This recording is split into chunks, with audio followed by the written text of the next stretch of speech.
really, really excited to get into this message. So if you have your Bibles, pull them out. If you got your phones, pull them out. If you got your tablets, pull them out. What are you going to do with them?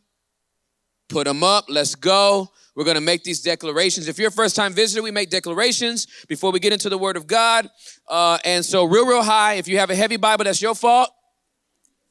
But real high, real loud, I want you to repeat after me. We're in the part 2 of our Kingdom Culture versus Secular Culture series. We're about to go. Y'all ready? How many people came expecting a word from the Lord today? Good stuff. Okay. Real loud. Today. Louder. Today. The Holy Spirit is going to speak to me about kingdom culture versus secular culture. After today, I will know and fully understand that God has given me boldness, that God has given me a tenacity to never bow down to any idols in this culture.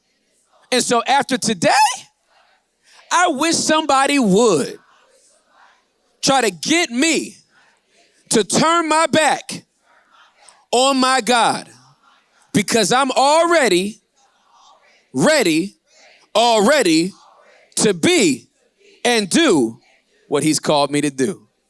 Let's go. See, let's go. Daniel chapter number 3. I'm reading the entire chapter, and you are going to deal with it.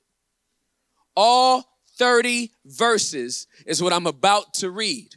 And for some of you all who have cheated a little bit on your morning devotionals this week, all I'm doing is catching you up.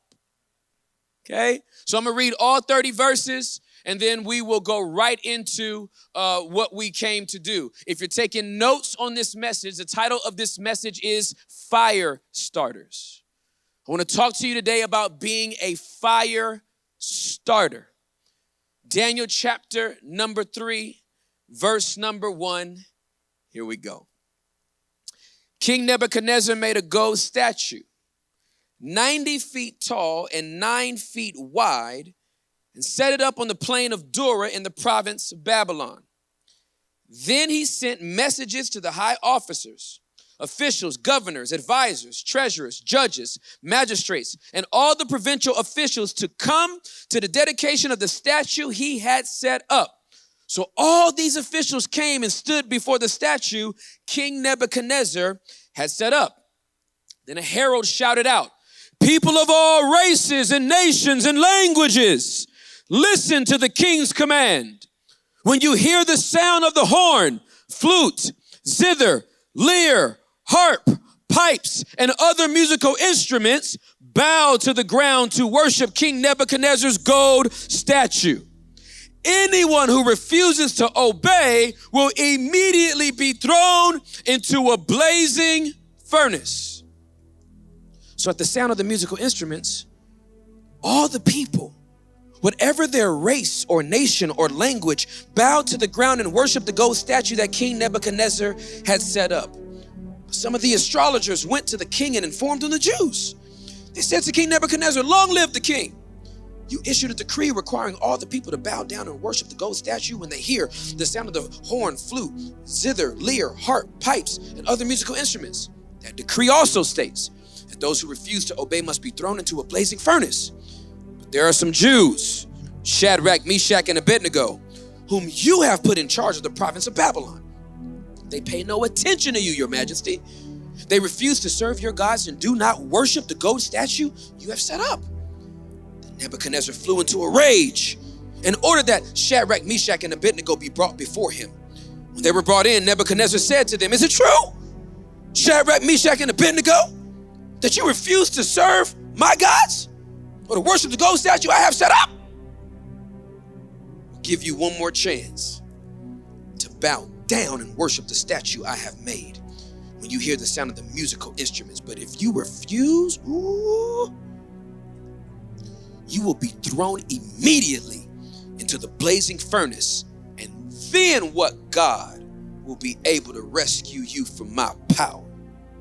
Shadrach, Meshach, and Abednego replied, "O Nebuchadnezzar, we do not need to defend ourselves before you. If we are thrown into the blazing furnace, the God whom we serve is able to save us. He will rescue us from your power, your majesty. But even if he doesn't, we want to make it clear to you, your majesty, that we will never serve your gods or worship the gold statue you have set up."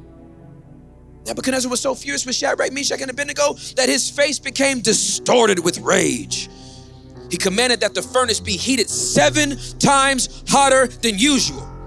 Then he ordered some of the strongest men of his army to bind Shadrach, Meshach, and Abednego and throw them into the blazing furnace. So they tied them up and threw them into the furnace, fully dressed in their pants, turbans, robes, and other garments. Fly! And because the king, in his anger, had demanded such a hot fire in the furnace, the flames killed the soldiers as they threw the 3 men in. So Shadrach, Meshach, and Abednego, securely tied, fell to the roaring flames. But suddenly, Nebuchadnezzar jumped up in amazement. "Ah!" Because that's what you do when you jump up in amazement. And exclaimed to his advisors, "Didn't we tie up 3 men and throw them into the fire, into the furnace?" "Yes, your majesty, we certainly did," they replied. "Look," Nebuchadnezzar shouted, "I see 4 men, unbound, walking around in the fire, unharmed. And the 4th looks like a god." Then Nebuchadnezzar came as close as he could to the door of the flaming furnace and shouted, "Shadrach, Meshach, Abednego, servants of the Most High God, come out, come here." So Shadrach, Meshach, and Abednego stepped out of the fire. Then the high officers, officials, governors, and advisors crowded around them and saw that the fire had not touched them. Not a hair on their heads was singed, and their clothing was not scorched. They didn't even smell like smoke. Then Nebuchadnezzar said, "Praise to the God of Shadrach, Meshach, and Abednego. He sent his angel to rescue his servants who trusted in him. They defied the king's command and were willing to die rather than serve or worship any god except their own. Therefore, I make this decree: if any people, whatever their race or nation or language, speak a word against the God of Shadrach, Meshach, and Abednego, they will be torn limb from limb. The houses will be turned into heaps of rubble. There is no other God who can rescue like this." Then the king promoted Shadrach, Meshach, and Abednego to even higher positions in the province of Babylon. Oh, that's so good. Fire starters. I want you to imagine picking up where we left off last week. We have been conquered by another nation. We are now under another governmental system. Our way of life is being controlled by people who do not agree with the way that we want to live, the way that we want to worship, the way that we want to behave. In that secular culture, Hananiah, Mishael, and Azariah, I do not call them by their slave names, have found themselves promoted in a secular culture. Promoted to offices in the government that have given them influence, that have given them notoriety, that have given them some prestige. They work in a government that is diametrically opposed to their way of living and worshiping. Yet they find themselves promoted in this secular system. They come to work every day, they scan their Babylonian badge to get into their offices. There are policies and procedures that are going across the land that these 3 Hebrew boys, as employees of this government, don't particularly agree with. But because they have been placed in captivity and working in this environment, They are seeing some things that are going on in the land. While they don't agree with it, they are still a part of it. How many of you know that you can be pushed too far? Even when you're in a government that's opposed to the way that you believe, the way that you worship, the way that you want to behave. It seems like Hananiah, Mishael, and Azariah found out what was about to happen with this gold statue that Nebuchadnezzar had erected. 90 feet tall, 9 feet wide, pure gold. It's amazing what happens when people have a big ego. It's amazing what happens when people get full of pride. They have to make themselves look bigger than they really are. When you get somebody that has a big ego or they're full of pride, they have to exaggerate who they are because they are not happy and content with themselves. Nebuchadnezzar knew that he couldn't grow to 90 feet tall. So he just built an image of himself that would be a little bit more an exaggeration of who he really was. He never is going to have the purity in his heart of gold, so he makes an image of himself that is pure gold. And what he says to all of his officials and his magistrates is, listen, I want every country, nation, people group, creed that we have conquered to bow down and view me as a god. And when we unveil this statue, I want everyone to bow down and worship me regardless of their race, regardless of the country of origin, regardless of their language. Let's get everybody to bow. Well, King, that's going to be really hard. Why would that be hard? Well, whenever you're trying to get different people groups to do the same thing, there's always a problem. There's a breakdown in the language. There's a breakdown in the ideologies. There's a breakdown in the philosophies of life. There's a breakdown on a faith spectrum. It's always hard to get different types of people groups to come together. Well, do you have any suggestions of what we could do? Because they are conquered, and whoever doesn't go by this edict will be burned in a blazing furnace. King, I got an idea. What's your idea? Let's put some music to it. Whenever you can't get people to agree, find a sound that they'll get down to. Whenever you can't get people to get on the same page, just find a certain chord, a certain sound. Every single generation that has ever hit planet Earth, we've always been able to find a sound to make the people get down. So let's find a certain sound and let's get everybody together. And instead of just trying to give them instructions without the sound, let's get them to get the right sound first. If we can find the right groove with the harp, the right groove with the lyre, the right groove with the zither. I don't know what that is. If we can find the right groove, then we can get these people on the same page. The sound in and of itself is not a problem. But we got to make sure we get the right instructions to the sound. I don't know if you guys know this or not, but sound is powerful. Sound changes an atmosphere. And the enemy who was in charge of sound in heaven, his planet Earth with a device that he knows that is so intoxicating that he can move anybody and change their mood just if they get the right sound. Anybody in here know that sounds can change some stuff? Genres of music can change your mood. I give you one for instance, like pop music. Pop music would change your mood. If you hear some good pop music,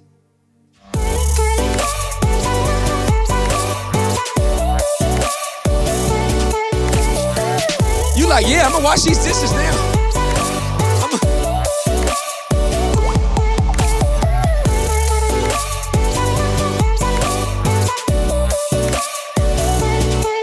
That was a pot. I had to.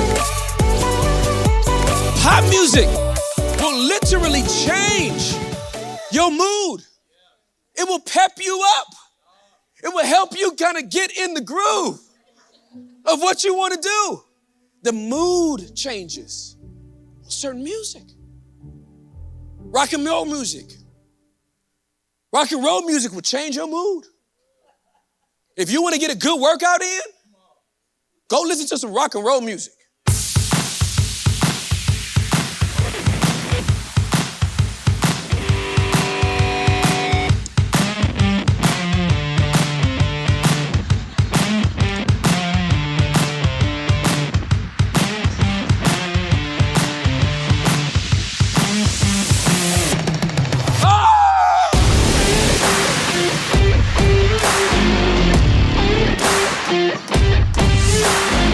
Music will change your whole mood.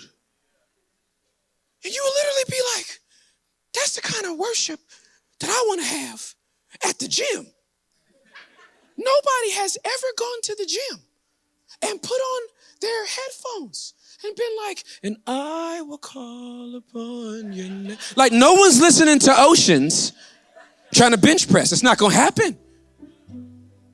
Jazz music, jazz will change your mood.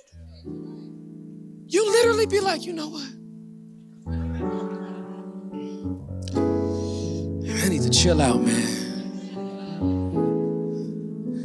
It's been a crazy week, you know. I just need to vibe tonight, man. Put the phone on Do Not Disturb. Get in my zone. Watch me something nice. Maybe make me some salmon with some saffron rice. But just chill out tonight. Jazz will relax you. It puts you in a relaxing mood. R&B music? R&B music will put you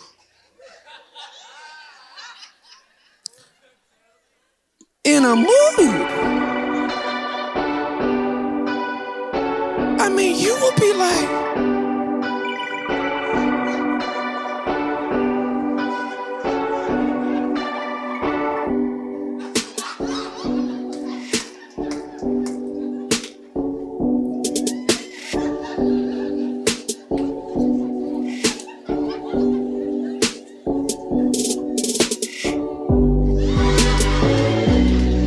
it'll put you, before you even know what happened, your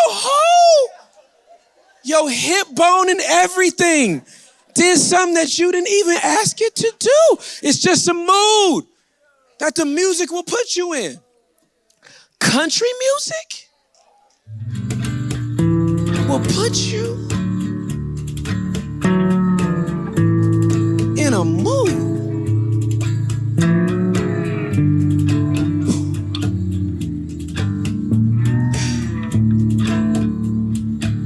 I hate my ex. But I still love her mother-in-law. You will hate people that you didn't even know you hated. If the right mood hits you, the right music hits you. Hip-hop will change your whole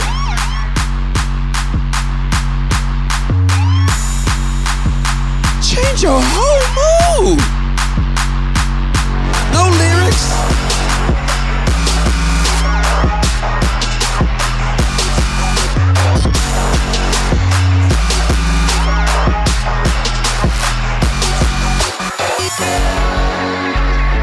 It'll change you. I mean, it's just the mood. Here's the thing. The sound is innocent. There's nothing wrong with the sounds. The sounds in and of itself are innocent until you add the instructions, the lyrics. See, the church has been afraid of sounds. They tried to legislate the sounds. gospel is our sound. Where'd it come from? We only listen to a certain type of sound in here. Well, listen, I believe that all the sounds can be redeemed. Because the sounds have never been the issue. It's the the lyrics that have been the issue over the sounds that have made people do things, say things, think things that they wouldn't have thought if they had the right instructions coming over the sounds. Satan knows something about sounds. He knows sounds will put you in a mood, but he still needs the right instructions to be given over those sounds in order to make you to get down with whatever program he would like you to be involved in. Nebuchadnezzar and his guys got together and they said to themselves, let's find a sound to make them get down, a sound to make them get down, all the way to the ground. Just gotta find the right sound. If you find the right sound, we can turn that frown all the way upside down. Just gotta find the right sound to make them have sex. I gotta find the right sound to make them catch wreck. I gotta find the right sound to make them disrespect. I gotta find the right sound to make the homie flex. I gotta find the right sound. I gotta find the right sound.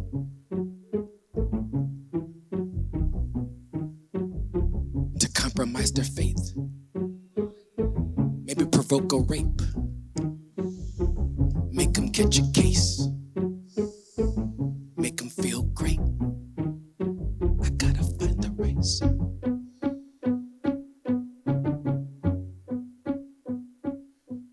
And they found one.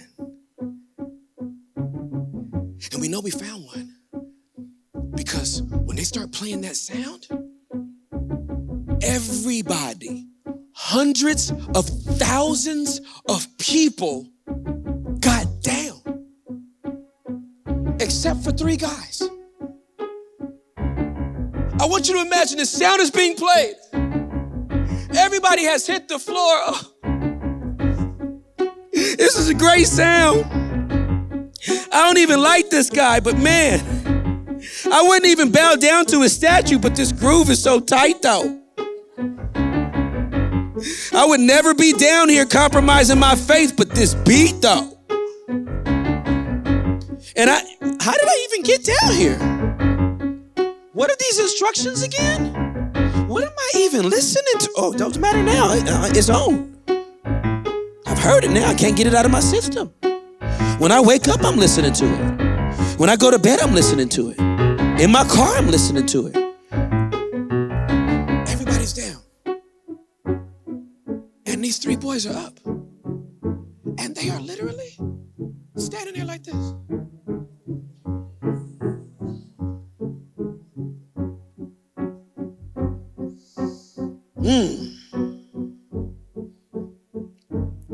And some of the workers in the Babylonian government see that these guys have not bowed down to the sound and worshiped King Nebuchadnezzar's statue.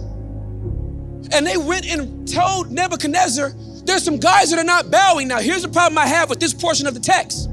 If everyone's supposed to be bowing, how do you know I'm not? Isn't it amazing that people that are supposed to be doing their own thing always checking on you? What you doing? Well, what you doing? I thought you were supposed to be a believer. I thought you were supposed to be a deceiver. Why are you checking on me? They ran and tell Nebuchadnezzar, King, didn't you say that if people don't bow, you're gonna throw them into the fiery furnace? He was like, yeah.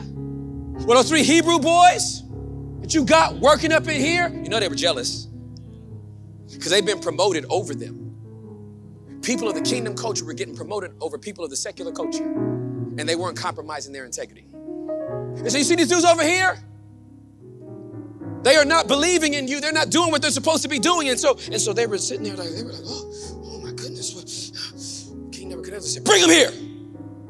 Bring them to me. They work here? Yes. And they're mayors and top officials in my government? Yes. Bring them to me. Hananiah, Mishael, and Azariah walked straight up to King Nebuchadnezzar. Hello, sir. You good? Yeah, man. Don't y'all work for me? Yes, sir. Wasn't this day on your calendar? Yes, sir. Weren't you in the planning meetings? Didn't you see the renderings of this structure I was going to build? Yes, sir. Weren't you in the room when we said that we're going to get this music together and play it, and when we play it, everyone has to bow, including all the people that work here? Yes, sir. Oh, so you knew all that, and you still not gonna bow? No, sir. Do you remember what I told you I would do to you? If you don't bow? Yes, sir. Since you know, tell me. You said you would throw us in the fiery furnace. Exactly what I said. And so you're not gonna bow? No, sir. Is something wrong with y'all? Haven't we been good to you? Don't your check come through every 15th and end of the month? Have I not done enough for you? That now you're gonna embarrass me like this in front of my people? I conquered you. Sir, listen, no disrespect, Your Majesty. I just want to tell you something about our God. You may not know his resume, but I do. My God's resume is pretty extensive. God of the universe, brought our people up and out of Egypt, split a whole sea, dried up the ground, let us walk over without getting stuck in the mud. Got to the other side and drowned all of our enemies because we were too weak to fight them. Took us through a wilderness period and didn't let our clothes wear out or the soles of our shoes break down. Then, starting with a place called Jericho, we began to conquer the promised land that was given to Abram. We were settled there for years. Now, I know we've kind of gotten away from that king, and that's why God gave you the power to overthrow Jehoiakim. Just want to make it clear to you, though. Our God is able to save us from any situation you ever put us in. Now, this is where we start shouting, oh, amen, that's right, they have faith. But it's this next phrase that I like, that they put some sauce on this. The next phrase is what separates church members from disciples. Mm-hmm. The next phrase is what separates cultural Christianity from the type of believers in Jesus that won't compromise their faith. See, everybody in a convenient faith culture will always say what they will do as long as it's convenient. I'll never turn my back on God. You can't make me. Of course, you get to pray whenever you want. You get to go to church whenever you want. But let the rules change. Let them start saying stuff like any preachers preaching about Jesus will now be incarcerated. I want y'all to know, put some money on my books. I'm telling you that right now, because I'll be gone. It's this next phrase that changes everything. And Satan hates when you become the type of believer that takes on this phrase. Here's the phrase. But even if he doesn't, my God is able to deliver me, but even if he doesn't, I know that my God will always provide for me, but even if he doesn't, I want to get married, but maybe I'll be single even if I don't get a man. I want the promotion on the job, but even if I don't get it, I would love to have a car, but even if I don't have one, I just want you to know that my faith is not conditional on my circumstances. When I made this declaration that I was gonna ride with God, it was for life, for better or for worse, for richer or for poor. He never promised that I would not go through persecution. He just promised that he would be with me in it.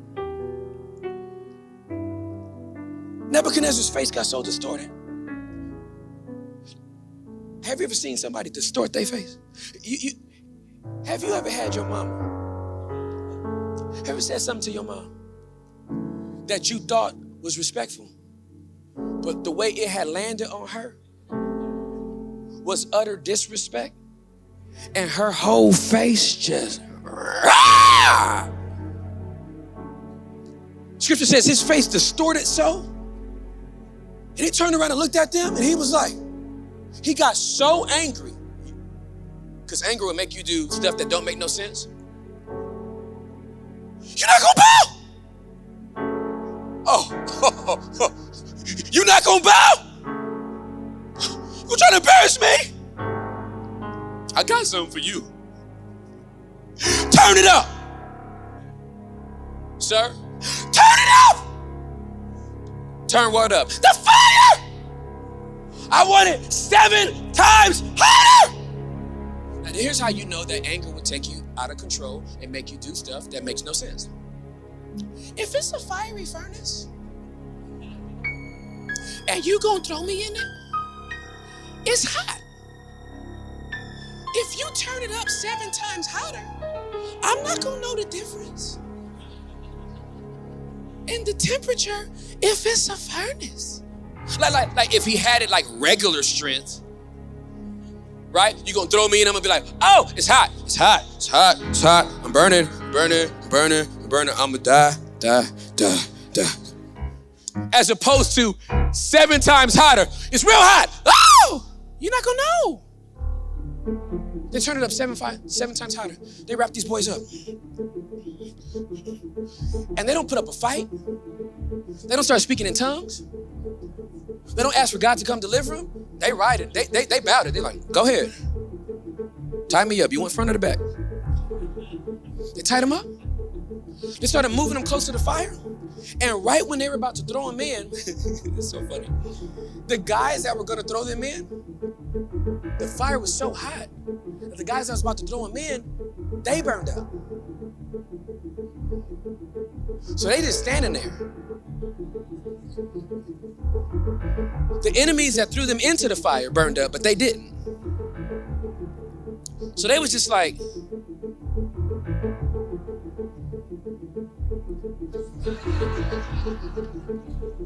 and they got in the fire and the ropes burned off, but they didn't burn up. The ropes burned off, but they didn't burn up. And they're just standing there for a minute, probably waiting to die. Like I would be waiting to burn up, waiting to feel the heat, something. They're standing in the middle of a fire furnace. And Hananiah, yeah? You alive? Yeah. Azariah, yeah? You alive? Yeah. Oh, word, we alive. We're not burning up. What should we do? Because we can't come out. He put us in here. What you want to do? Well, since we ain't dead, we might as well walk around. And they start walking around in some stuff that should have burned them up. And as they're walking around, they start realizing that since this is a situation they're in, they might as well walk by faith on the inside of this in the same way they were walking by faith on the outside of this.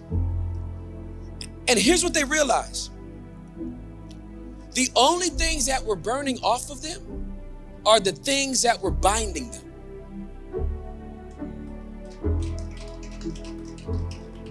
I don't know who this part is for, but some of you all are mad at the fiery furnace that you're in right now, but it's not meant to burn you up. It's just meant to burn up what's been holding you captive.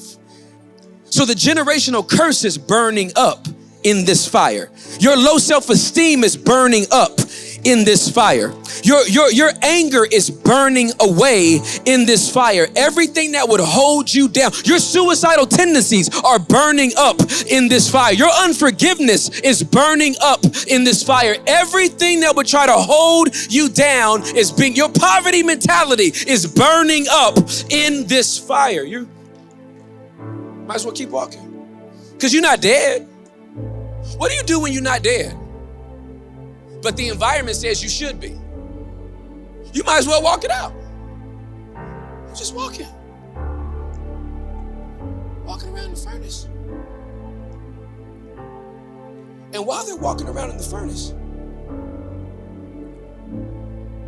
Nebuchadnezzar notices something that they can't notice. Because see, when you're in the middle of a situation, you can't understand it like the people looking from the outside in. From the inside out, you're like, I'm in a furnace, it's burning. I don't know when I'm gonna get out. I don't know how I'm gonna make it. I don't know how I'm gonna get through, but I just know that God, you have to be with me because I should have been dead by now and I'm not dead. So if I'm not dead, that means you must be doing something in this situation. I gotta wait to see what it's gonna look like. From the outside looking in, here's Nebuchadnezzar.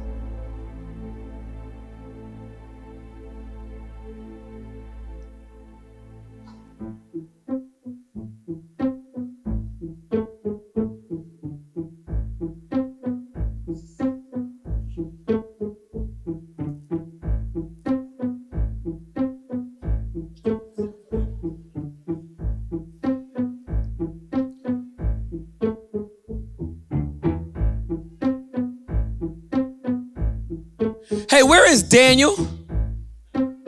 Daniel is in another part of the province, sir. He's not here right now.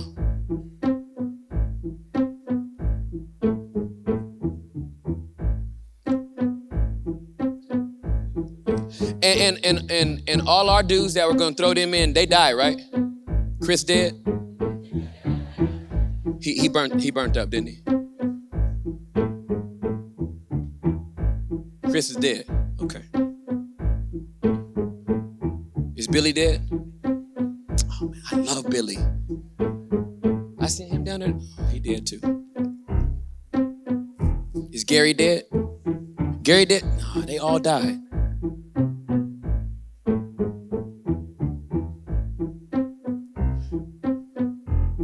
We did throw in 3, right? Yes, sir, we threw in 3. This one over here, he looks different from them other 3. He looks like a god. I don't know who, I'm a god. I think I'm a god. I got a statue that says I'm a god. I put it on my Instagram. I put it on my IGTV. Only got 4 likes, but that's not a god. That looks like a god. See, from the inside looking out, you don't know who's with you. From the outside looking in, everybody knows there's somebody else with you. From the inside out, you think you're alone. From the outside in, here's how people are thinking about you. I know that girl should have been dead. All the stuff they've been through, somebody got to be with them. I know that guy should have been lost his mind by now. Somebody must be with him because after all the stuff he's been through, he should be dead by now. There must be somebody. They're not that strong. They're not that gifted. They're not that smart. They should be gone by now. Somebody must be with them. I don't know who is with them. After a while, Nebuchadnezzar said, Shadrach, Meshach, Abednego, come out. Yeah, y'all, come here. The same one that put him in called him out. Y'all think y'all next breakthrough is coming from God. It might be coming from someone evil. It might be coming from your boss that's been tormenting you. It might be coming from a relationship that you thought was broken forever. It might be coming from your father who you hate. He might be the one that calls you back home to apologize about the hell he put you through. Shadrach, Meshach, Abednego, come out, come here. They come out. They walk out. Yes, sir? Can you imagine this? Can you imagine not being arrogant? Do you know what type of humility you got to have to come out of a fire and still be submitted? Because if I came out that fire,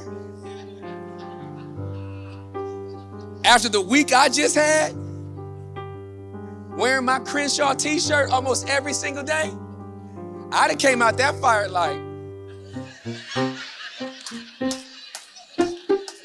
you thought, you would have.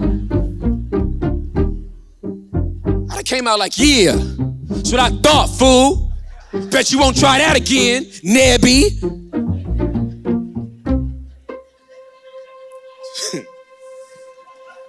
They came out just as humble as when they walked in. They came out. Yes, sir?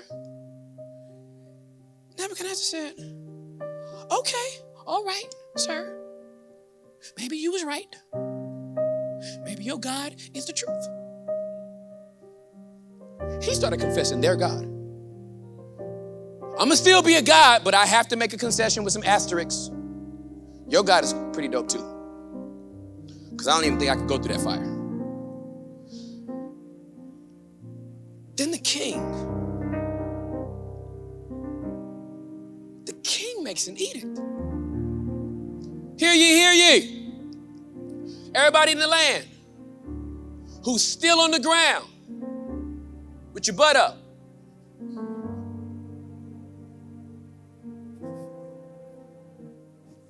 When you bow to an idol,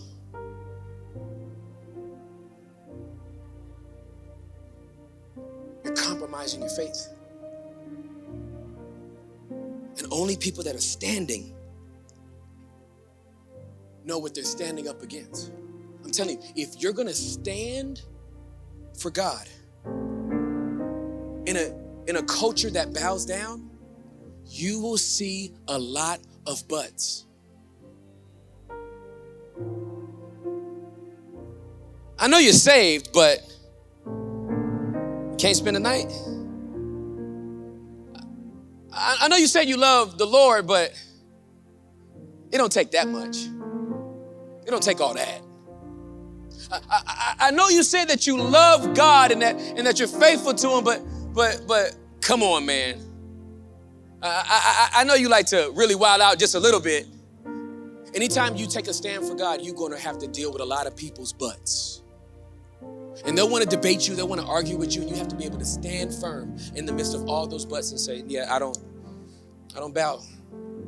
In this culture, I stand. He brought him out. He said, if anybody messes with these three boys, I will kill you. And it won't be by a fire. I will literally tear you limb from limb. Then he said something that I just think is amazing from a secular culture king. There is no God like the God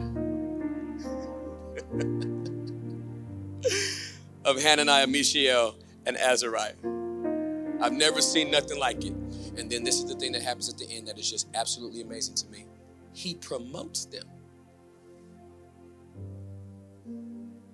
They went from being mayors to governors because they were willing to get fired for what they believe. Some of y'all work in corporate America, and you think you got to play by the corporate America rules, climb the corporate ladder, do the corporate politics. I would rather you have such a fidelity and tenacity for God that you could risk getting fired for them to rehire you and then promote you than from you compromising your integrity because you think it will advance your career. You got to remember, as a believer, there are no ladders, there's only a hand. Promotion doesn't come from the east or west, it comes from God. He raises people up and he brings people down. And he's never needed a ladder to do so. Let me shoot my 3-pointer real quick and then we'll be done. Point number 1, please write this down. If you're going to be a fire starter, refuse to worship idols. Plain and simple. Don't make an idol out of them. Don't make an idol out of you. I know you're cute and you got 4,800 selfies of yourself. Don't make an idol out of yourself. You're not that cute. Don't make anybody else that big of an idol in your life either. Don't put your boyfriend above them. Don't put your girlfriend above them. Don't put your husband above them. Don't put your spouse above them. Don't make anything bigger in your life than God should be in your life. Don't do idols. Point number 2, please write this down. Refuse to let secular music move you. Now listen to me, I'm not coming after your playlist. I'm not trying to jump in your Spotify and tell you to purge it. I'm not coming after your Apple Music. But here's what I will say. You need to watch those instructions. Because the wrong instructions will get you to compromise your integrity or think about it so long, you might as well be doing it. Some of you all don't need any R&B music in your life right now, as good as it makes you feel, because you have nobody to express it with because you ain't married. So why let it all come in when you can't let none of it out? Selah. Every summer, one of my favorite things to do is to go to South Lake Square. Cheesecake Factory up there. Store, Apple stores up there. Lots of shops. I like to sit right in the middle of the South Lake Square the first 3 or 4 weeks of the month of May. Why, Tim? Because that's the time when everybody that lives in that area, all the teenagers get out of school. And those that have a driving permit, those that got a driver's license, 16, 17 years old, jump in their mom and dad's Escalades, fully loaded Suburbans, 5, 6 deep, and cruise through South Lake Square, windows down, music up, bumping Tupac and Biggie, Snoop Dogg, and I am giggling incessantly. I cannot stop laughing because I grew up in Inglewood, California. Nipsey Hussle died 2 miles from where I used to live. And I was fortunate enough to get out of that environment, only to move to Texas. Have the privilege to live in the suburbs and find some kids who are at the stop sign on the corner of Brio and Barnes and Nobles with a mean look on their face, bumping Dr. Dre. And I'm like, you're so cute and stupid. You would last 2 minutes in my hood. But the instructions in that music got them feeling a way that they've never even experienced. So they get out the car.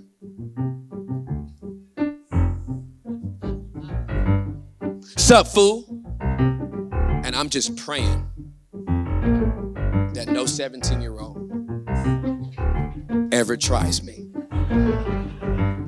Because for all the salvation that I have, there's about 8% hood that will let the homies know you not about this life. Music will change you.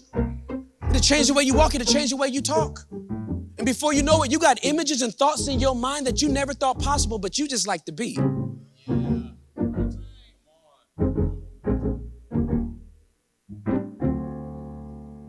You just heard it on the radio.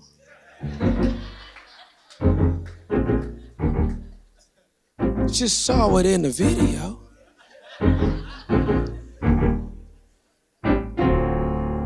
It would change you.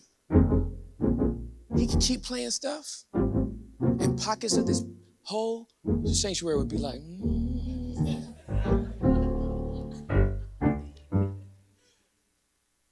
This is what I want you to know. Don't let it move you. When I listen to secular music, I'm listening for the instructions, because I want to know what these artists are telling our culture, because I'm going to have to find a sermon to fight it.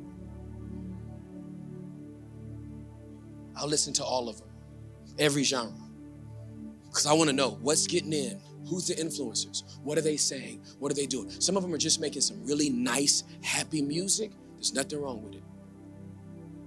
Everything ain't got to be Jehovah Jireh to the fifth dimension.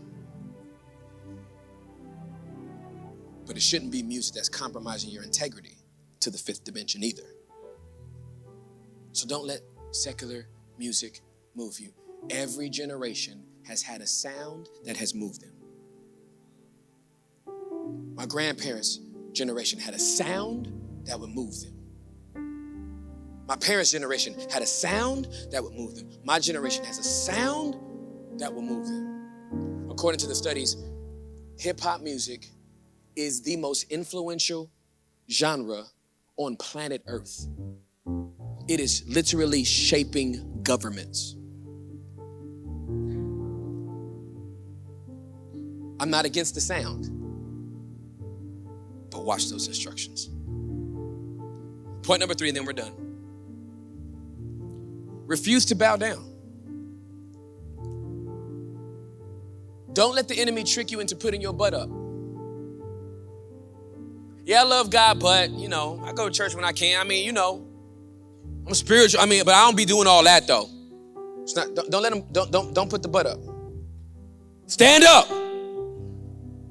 If this is the life that you're going to live, stand up. If this is not the life you're going to live, then bow down. But don't do both here. I don't want your face up on Sunday, but your butt up on Monday. If you're going to stand up, stand up. Get in one of our Embassy City places. Don't do life alone. Find community. Don't make any excuses for it. Well, I have a hard time opening up. Get over yourself. Everybody has a hard time opening up. Be a big boy, be a big girl. Put on your big girl panties. This is my mama's generation. She would say bloomers.